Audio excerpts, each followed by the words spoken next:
Mesdames, Messieurs, en France, le ministère de l'Intérieur a enregistré en 2024 une augmentation de 15% des victimes de violences conjugales par rapport à l'année précédente. Ce chiffre ne traduit pas une explosion soudaine de la violence, mais une levée progressive du tabou. Pourtant, derrière les 272 400 victimes recensées officiellement, se cache une réalité systémique. Aujourd'hui, je vais vous présenter l'ampleur de ce phénomène à travers des données qui ne sont pas de simples statistiques, mais le reflet de vies brisées. Le chiffre le plus tragique reste celui des féminicides.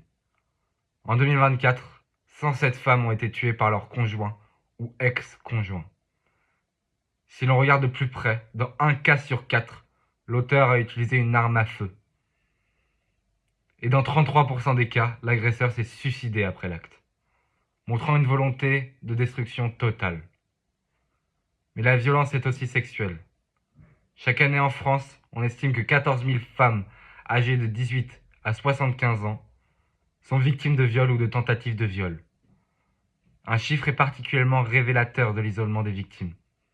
Dans 91% des agressions, l'auteur est un proche, soit un conjoint, un membre de la famille ou un ami. Paradoxalement, c'est là où la femme devrait être le plus en sécurité qu'elle est le plus exposée. Les violences ne touchent pas que les femmes, elles impactent tout l'écosystème familial. On estime que 4 millions d'enfants vivent dans un foyer où des violences conjugales ont lieu. Dans 40% des cas de violence sur la mère, l'enfant est également victime de violences physiques directes. L'aspect économique est aussi un levier de contrôle massif. Dans 94% des situations de violence conjugale, on observe des violences économiques, contrôle du compte bancaire, interdiction de travailler ou vol de salaire. La sortie du foyer est un saut dans le vide. Le coût social de ces violences est également colossal. Il est estimé à environ 3,6 milliards d'euros par an pour l'État français. Le système tente de réagir, mais l'écart reste grand entre le signalement et la condamnation. Si les plaintes ont augmenté de 110% depuis 2017, le taux de classement sans suite pour les violences sexuelles reste proche de 80%. C'est un découragement majeur pour les victimes.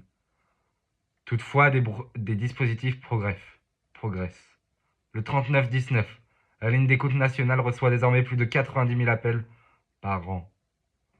Environ 5 000 téléphones graves danger sont actuellement déployés pour protéger les femmes menacées de mort.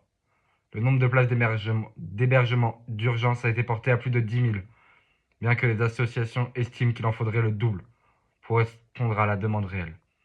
Pour conclure, la violence faite aux femmes est un phénomène qui coûte cher à la société, mais qui coûte surtout à la vie, à des centaines de citoyennes, à la dignité, à des centaines de milliers d'autres. 14% de plaintes pour 272 000 victimes connues. C'est un fossé, mais celui d'une société civilisée contre la barbarie domestique. Comme le rappelle l'OMS, c'est un problème de santé publique, de proportion mondiale.